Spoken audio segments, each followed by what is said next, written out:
Today we're going to be changing the oil on a M-Series Kubota. It's got one little trick to it that you need to watch that maybe some people don't know. Oil dipstick is down. Now I've got a loader on it, so it's pretty hard to get to. The dipstick is right there. And the oil, where you add the oil, is right there. Changes underneath. It's got 2 bolts for the drain holes. So that's something that some people may not know. We'll get under there and I'll try to set this up where you can see it all. First of all, you want it to run for a few minutes. Get the oil warmed up. It just flows out better when it's warmer than it does when it's cold. It's in the mid-80s today, so the oil will be a little warm anyway, but I'm gonna let it run for 2 or 3 minutes and then turn it off and we'll do the oil change. It doesn't have to be real warm. It doesn't have to be up to operating temp. If it is, you may want to let it cool down for a second. You don't want the oil to burn your hands. So we're going to get under there now. It's a little over 11 quarts. So a 5-gallon bucket easily gets under it because the tractor's tall enough.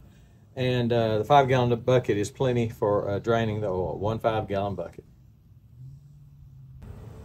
We're under the tractor now, and on a 4-wheel drive, the drive shaft goes through, kind of splits the oil pan, so you have 2 plugs to undo. 2 reservoirs, basically. It's all one reservoir, but if you only open one, you're going to leave the oil that's in this side over here, which may be a quart or 2, you just don't know.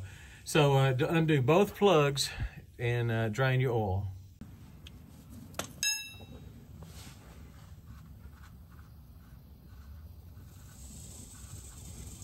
Probably should be wearing gloves, but I just didn't. Big nut.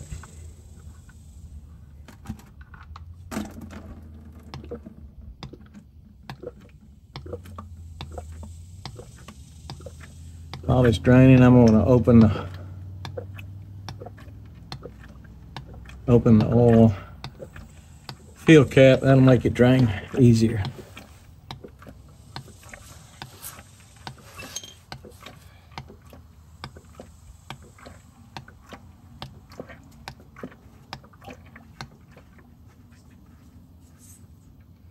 Yeah, that's the way it drains with the oil cap off of it.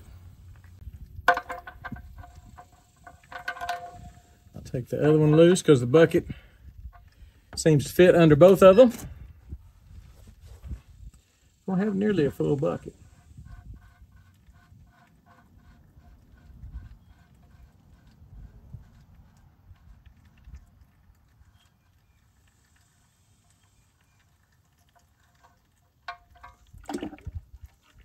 See how much oil is in that other side? So if you only drain one side, you're leaving a lot of dirty oil in there. Make sure you get both sides, let it run for a while, and get all of it out. Remove and replace the oil filter, which in this case is on the side here, just right under the fuel filter up there. Remove and replace it and have something under it to catch the oil that comes out of it. So the new oil filter's on there. All that's left to do is fill it up with oil. It gets a little messy because the oil, when you take the oil filter off, the oil drips down on the loader and it just, runs where it's not supposed to run. So put a piece of cardboard on it. I save cardboard. I save just a little pro tip. If you get a washing machine or a dryer or a refrigerator or something like that, and if you have room, have the space, save your cardboard so you can get up under your cars and tractors and things like that and work on them. Just makes a nice place to be able to lay down on the concrete or on the grass or wherever and work on it. So we'll fill it up full of oil. It takes 11.3 quarts with the filter, and fill it up with oil, and we'll be back on the road and in business again. Hope that helps you with your oil change on your Kubota tractor. Again, this is a M6800.